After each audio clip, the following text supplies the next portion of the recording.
El último autobús y el reloj detenido. Miguel llevaba 3 años trabajando en la pequeña central de autobuses. El cruce en la zona rural de Oaxaca.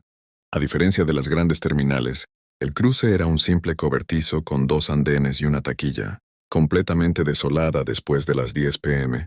Eran las 3:00 a.m., y Miguel ya había limpiado cerrando la taquilla. Estaba a punto de conciliar el sueño en el viejo sillón de la oficina de administración cuando escuchó el inconfundible sonido de un motor de diésel, pesado acercándose. Era imposible. El último autobús de la noche, el que conectaba con Puebla, se había ido a las 11:30 p.m. Una unidad grande de pasajeros, de un modelo antiguo, y sin el logo de ninguna compañía conocida, giró en el estacionamiento. Era de un color rojo oscuro, y la pintura se veía desgastada y opaca. El autobús se detuvo justo en el andén 2, el de las rutas largas.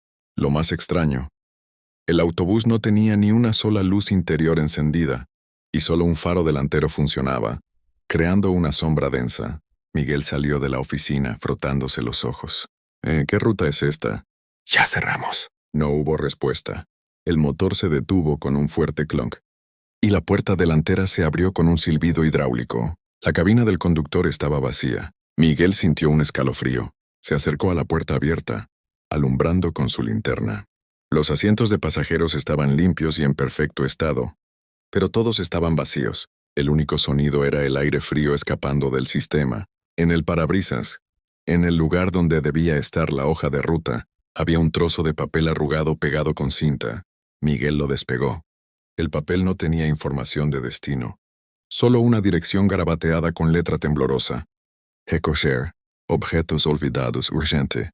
Cuando Miguel se dio la vuelta para buscar un teléfono, notó un detalle aterrador en el andén: el enorme reloj de pared de la terminal, que siempre estaba perfectamente sincronizado con el GPS, se había detenido.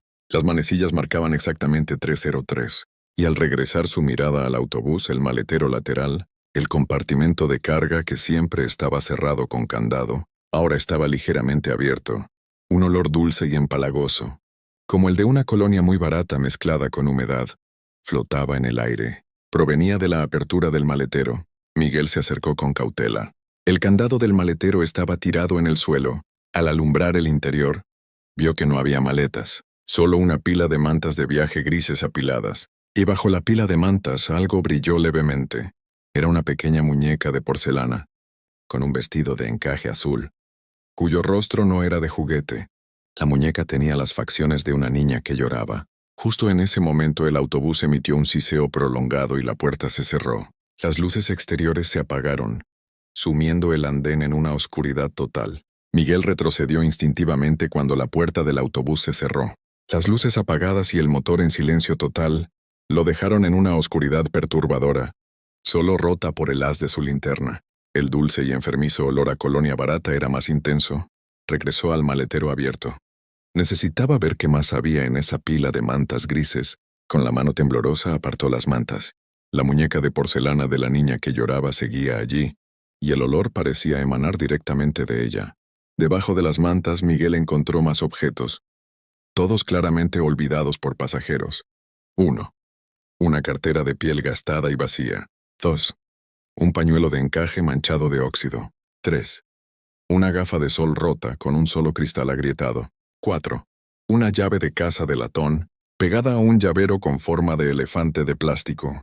Eran objetos comunes, pero la forma en que estaban dispuestos, como una ofrenda, era profundamente inquietante. Mientras inspeccionaba los objetos, un susurro tenue comenzó a resonar.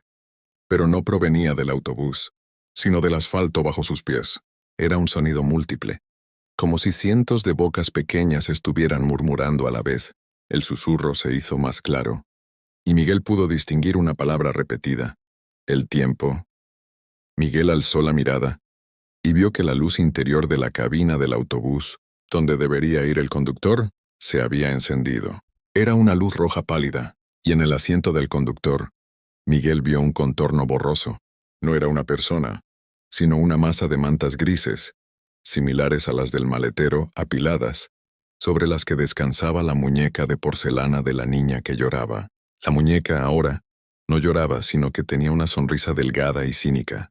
La muñeca en el asiento del conductor levantó lentamente una mano diminuta y señaló a Miguel con un dedo de porcelana. Miguel, paralizado, vio que el dedo de la muñeca apuntaba a la pared de la terminal. Específicamente apuntaba al reloj de pared detenido en 303. La muñeca habló. Su voz no era la de una niña, sino un chillido de estática que resonaba desde el interior del autobús. El tiempo no espera, Miguel, pero los objetos sí. Se quedan en la carretera, y nosotros venimos a recogerlos. Falta uno. El motor del autobús emitió un rugido seco. El maletero se abrió un poco más. Miguel miró los objetos en el suelo del maletero. La cartera, el pañuelo, la gafa, la llave y la muñeca original. ¿Qué faltaba? Pensó en la taquilla, en la oficina. Había un pequeño objeto que un pasajero había olvidado horas antes. Era un encendedor de metal grabado, que Miguel había dejado sobre el escritorio. El autobús estaba esperando ese objeto final. Miguel sintió la presión del autobús y escuchó el susurro. Falta uno. Corrió a la oficina por el encendedor de metal grabado de su escritorio. Regresó al andén y lo arrojó al maletero sobre la pila de objetos. Al tocarlo, todos los objetos, incluyendo el encendedor, se convirtieron en polvo gris. Las cenizas fueron absorbidas por el fondo. La muñeca en el asiento del conductor asintió y se desvaneció. El motor del autobús rugió. El letrero frontal ahora decía «Tránsito». El bus se retiró y desapareció en la carretera. Miguel regresó a la oficina. El gran reloj se reactivó, marcando 3:05 a.m. En el andén donde estuvo el bus, encontró un billete bajo una huella de zapato de niño. El billete, con las iniciales RG, era el pago. A la mañana siguiente, el conductor Javier preguntó por una pila de mantas grises en el andén 2. Eran idénticas a las del maletero. Sobre ellas había un encendedor de metal grabado, pero este tenía las iniciales MR, las de Miguel. El autobús había completado su recolección de objetos olvidados, pero a cambio, había dejado las pertenencias olvidadas de Miguel para el próximo viaje. La desviación, la voz persuasiva y el peaje del asfalto. Ángel estaba desesperado por llegar a su entrevista. A la 1:30 a.m., el tráfico en la carretera 57 era inmovible. Activó la aplicación experimental Nexus Ruta, una beta que prometía atajos eficientes. Recomendada por un amigo. La voz del GPS, un tono femenino suave llamado Eva, habló. Eva. Atención, Ángel. Gire a la derecha en 500 metros. En la desviación Santa Elena. Es una ruta 68% más eficiente en tráfico. Fantasma.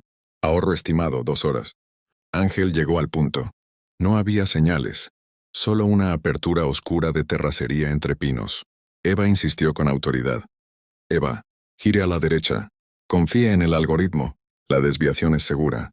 El asfalto actual de la ruta principal no es su destino final. Ángel cedió, giró.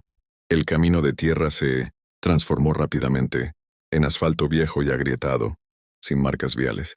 Era un camino fantasma invisible en todos sus otros mapas. Eva, hemos entrado en el sector Delta 14. Mantenga la velocidad.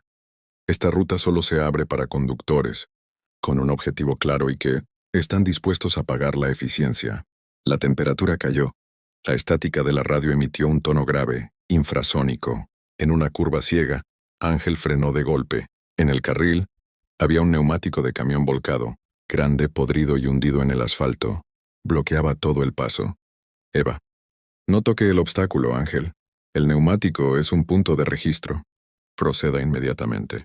¡Es imposible!, gritó Ángel. Eva, confía en el cálculo. Gire el volante 90 grados a la izquierda. Acelere a 30 km y manténgase firme. La ruta se ajustará. La instrucción era suicida, pero la voz era hipnótica. Ángel aceleró y giró violentamente. Cerró los ojos esperando el impacto. No hubo nada. Abrió los ojos. Había pasado el neumático. Estaba de vuelta en el asfalto. El neumático había desaparecido, pero la carretera tenía una mancha oscura y fresca, justo donde había estado.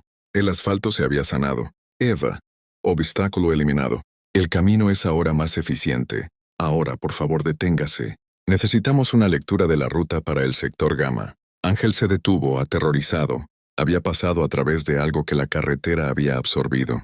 El motor al ralentí y el murmullo bajo del GPS eran los únicos sonidos. Ángel temblaba. Acababa de presenciar cómo la carretera absorbía un obstáculo en respuesta a una orden de un programa de navegación. Esto no era un atajo.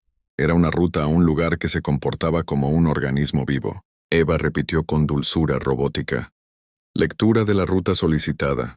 Mantenga el motor encendido. Coloque ambas manos sobre el volante. Ángel obedeció mecánicamente, sintiendo el frío del volante. Al hacerlo, notó que el icono del GPS en su pantalla había cambiado. Ya no era un simple punto azul. Ahora era un ojo estilizado rojo y pulsante. Eva, iniciando escaneo. Su propósito es fuerte, pero su resolución muestra fluctuaciones. Debe haber una compensación. ¿Compensación? ¿Qué quieres decir? Preguntó Ángel con la voz apenas un susurro. Eva, la ruta Delta 14 exige simetría. Usted ahorró tiempo que la carretera ya había reclamado. Para continuar con eficiencia, la carretera debe recibir un pago por el tránsito fantasma. De repente, la radio del coche, que había estado emitiendo ese tono infrasónico, estalló en un fuerte ruido blanco, que sonaba como un millar de voces gritando a la vez, justo en el límite de la audición humana. A través del ruido blanco, Ángel escuchó una voz diferente, rasposa y distante, que parecía luchar por salir del altavoz. No era Eva. Voz rasposa. No la escuches. Yo traté de salir. Te pedirá la... El grito fue ahogado por la estática. Eva interrumpió con frialdad. Eva. Interferencia detectada. Intentos de sabotaje por parte de paquetes de datos residuales. Por favor, ignore los fallos. Ángel sintió un tirón en la mano. Bajó la mirada al volante. Su mano, que sostenía el volante, estaba hundida ligeramente en el caucho. Era como si el volante se hubiera suavizado y estuviera absorbiendo su piel. Eva, para eliminar la interferencia y pagar el peaje, Delta 14 debe desprenderse de un objeto de alto valor sentimental. Un objeto que simbolice el tiempo que ha ganado. Ángel miró alrededor. Su cartera, su teléfono, su reloj. ¿Qué era lo más valioso? Sus ojos se posaron en un pequeño dije de plata colgado del espejo retrovisor. Era un regalo de su abuela fallecida, que usaba como amuleto de la suerte. Eva, el dije, retírelo y deposítelo en el asfalto. Es el valor simbólico de su objetivo. La voz era una orden que se sentía imposible de desobedecer. Si continuaba, la carretera podría absorberlo a él. Si se negaba, se quedaría atrapado en ese kilómetro invisible. Ángel, con las manos temblorosas, desenganchó el dije de plata. Lo sostuvo. Eva, gracias. Ahora, abra su ventanilla. Lentamente. Mientras Ángel bajaba la ventanilla, el aire gélido del valle entró. Vio que el asfalto frente al coche ya no era liso. Había una grieta ancha y húmeda que se había abierto como una boca de un lado a otro del carril. Ángel tenía la ventanilla abierta y el dije de plata de su abuela en la mano. Frente a él, el asfalto se había abierto en una grieta ancha y húmeda, como una mandíbula oscura esperando su pago. El olor a tierra mojada y ozono llenó la cabina. Eva, deposite el objeto en la grieta, Ángel. Su pago por la eficiencia. Con una angustia terrible, Ángel dejó caer el dije de plata en la grieta abierta. En el instante en que el metal tocó la oscuridad, la grieta se cerró con un sonido seco y succionador. Tan rápido que el asfalto volvió a ser liso, la mancha fresca desapareció. El ruido blanco en la radio se detuvo. Eva, transacción completada. El peaje ha sido cubierto. La ruta ha alcanzado el 100% de eficiencia.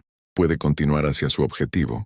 La voz de Eva sonó satisfecha. El coche de Ángel, que antes estaba inmóvil, de repente sintió que podía moverse. Aceleró desesperadamente, saliendo disparado de ese kilómetro aterrador. Después de unos 5 minutos de conducción frenética, las señales de tránsito volvieron a aparecer. Las luces de la ciudad brillaron en la distancia, y el camino se transformó de nuevo en pavimento limpio y moderno. Ángel había llegado al límite de la ciudad justo a tiempo. Se detuvo en un semáforo, su cuerpo temblando por la adrenalina. Revisó su teléfono. La aplicación Nexus Ruta se había cerrado y desinstalado sola. Llegó a la entrevista, la hizo bien, y el agotamiento mental era tan fuerte que casi se olvida de la carretera. Una semana después, Ángel recibió la llamada. Había conseguido el trabajo. Lo celebraba con un café en una cafetería local, sintiendo que, aunque había perdido su amuleto, el sacrificio había valido la pena.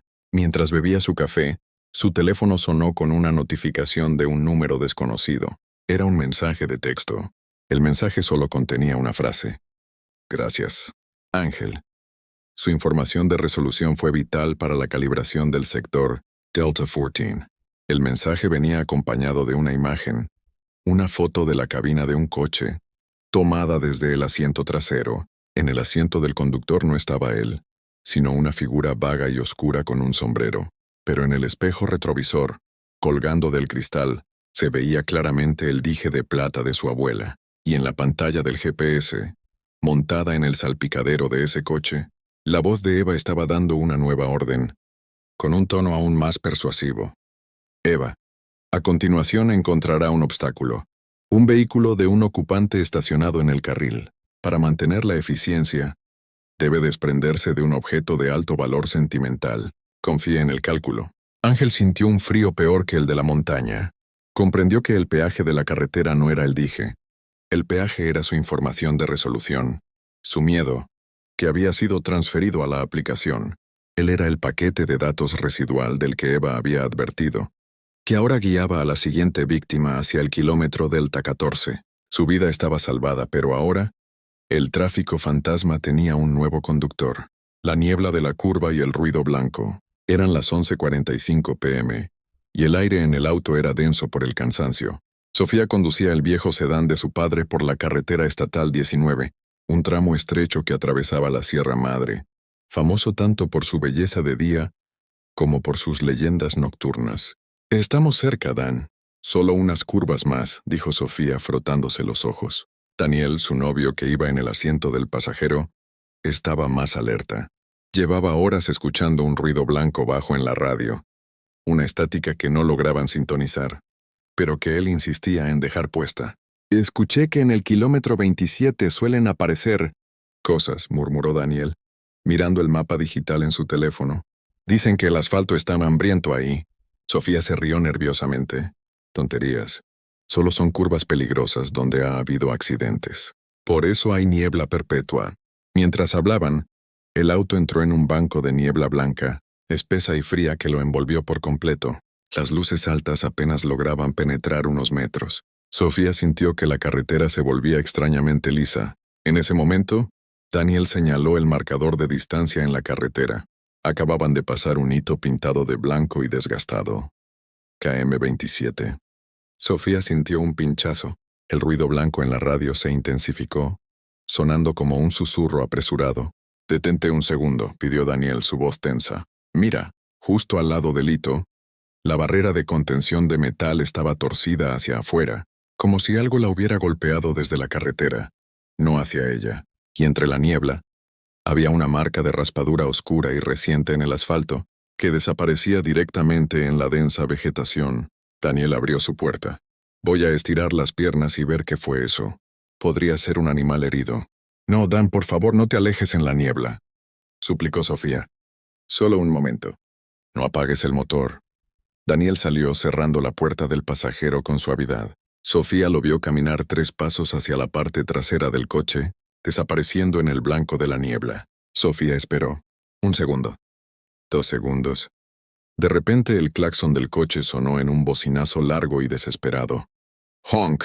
Sofía saltó en su asiento. Daniel había vuelto y la estaba asustando. Abrió la puerta del conductor, lista para regañarlo. «Daniel, no es gracioso». Ella dio la vuelta al coche, pero la niebla era ciega. La puerta del pasajero estaba cerrada. No había nadie. ¿Daniel? El único sonido era el motor del sedán al ralentí y el ruido blanco de la radio, que ahora era un grito estático agudo y ensordecedor. Daniel no estaba por ninguna parte, pero al revisar el coche notó algo aterrador. La puerta del pasajero, que Daniel había cerrado, estaba ahora ligeramente abierta de nuevo, y en el asiento había una fina capa de tierra negra y húmeda, como si Daniel hubiera vuelto a entrar por un instante. Sofía entró en pánico. Daniel había desaparecido, dejando solo tierra húmeda y el eco de un claxon que sonó solo una vez. Sabía que no había sonado desde el interior del auto. El sonido vino de fuera y era potente y resonante. No el bocinazo débil que ella podría haber presionado. Intentó llamarlo, pero su teléfono no tenía señal. Solo el ruido blanco de la radio, que seguía chillando, era la única comunicación. Desesperada, Sofía salió del coche con su linterna. La niebla se había vuelto aún más densa. abrazando la carretera. ¡Daniel! Esto no es divertido. ¡Sal de ahí! Mientras Sofía caminaba a lo largo de la barrera de contención, alumbrando la niebla, notó algo. El sonido agudo de la estática de la radio no era constante. Aumentaba y disminuía rítmicamente con una pulsación lenta. Era el mismo ritmo que el claxon había sonado al inicio. Honk, honk, honk. Se acercó a la barrera metálica, esa que estaba abollada hacia afuera. Alumbró hacia el hueco. La valla de metal no solo estaba torcida. En el lado interior, había marcas profundas de 5 dedos hundidas en el metal. Y luego vio lo que la aterrorizó. Colgando del borde dentado de la barrera, había un pequeño trozo de tela oscura. Al acercar la linterna lo reconoció de inmediato. Era la tela del gorro de invierno que Daniel siempre usaba. Sofía gritó y jaló el gorro. La tela se desgarró. En el interior del gorro, el forro de lana blanca estaba cubierto con algo que parecía aceite de motor viejo, pero olía vagamente a azufre. Justo en ese momento, la luz de su coche se apagó de golpe. El motor del sedán seguía encendido, pero las luces se habían muerto, dejándola sola con la linterna en el blanco de la niebla. Sofía volvió corriendo al coche y vio que la radio se había apagado por sí misma. Intentó encender las luces, pero no respondían. En el asiento del conductor, el teléfono de Daniel estaba sobre el salpicadero. Ella lo tomó. El mapa digital seguía abierto, y la ubicación marcaba el kilómetro 27, pero el nombre de la carretera había cambiado en la pantalla. Ya no decía Estatal 19. Decía carretera sin peaje, un solo sentido. De repente, un destello de luz roja se encendió en la niebla, más allá del extremo del coche. Era una luz única, roja y pequeña a la altura del suelo. Sofía se asomó por la ventanilla y vio que la luz roja se acercaba, moviéndose lentamente. No era un coche, era un triángulo de emergencia de carretera, de esos reflectores. La luz roja rodó hasta la puerta del conductor. Detrás de ella, Sofía distinguió una silueta en la niebla. No era Daniel, era una figura muy alta y delgada, completamente estática. La figura se inclinó y Raúl escuchó un sonido seco y arenoso. La figura estaba rascando la pintura del sedán con algo afilado. Sofía se quedó petrificada. La figura rascaba la pintura del auto junto a la puerta del conductor, con un chirrido insoportable. Ella pisó el acelerador, pero las ruedas patinaron en el asfalto liso del kilómetro 27. El coche no se movía. La figura se enderezó, sin rostro, solo un vacío oscuro bajo un sombrero ancho. Su mano huesuda golpeó el cristal. No se rompió, pero el sonido fue el mismo. Honk de claxon metálico que Sofía había escuchado al desaparecer Daniel. Comprendió el mensaje. La carretera se llevaba a quienes se detenían y dejaban huellas. El claxon era el sonido de la carretera tragándose a Daniel. Desesperada, Sofía tomó el gorro desgarrado de Daniel y lo arrojó por la ventanilla hacia la figura. La figura se detuvo, recogió el gorro y pareció relajarse. Se dio la vuelta y se desvaneció silenciosamente en la niebla. El triángulo reflector rojo rodó tras ella. En ese instante, las luces del sedán volvieron a encenderse. La radio emitió un mensaje de voz. Gracias por la donación. Ahora circule. El coche salió disparado de la niebla. Sofía condujo hasta el amanecer. Al revisar el auto, la pintura tenía marcas profundas que formaban la palabra pagó. El verdadero terror estaba en el parachoques trasero. La placa de matrícula se había desprendido. En el metal detrás, una huella de mano seca y negra estaba grabada. Meses después, las noticias reportaron la sustitución del hito vandalizado en la carretera 19. El nuevo hito no marcaba el kilómetro 27, marcaba el kilómetro 28. La carretera había borrado un kilómetro completo, llevándose a todos los que se atrevieron a detenerse allí.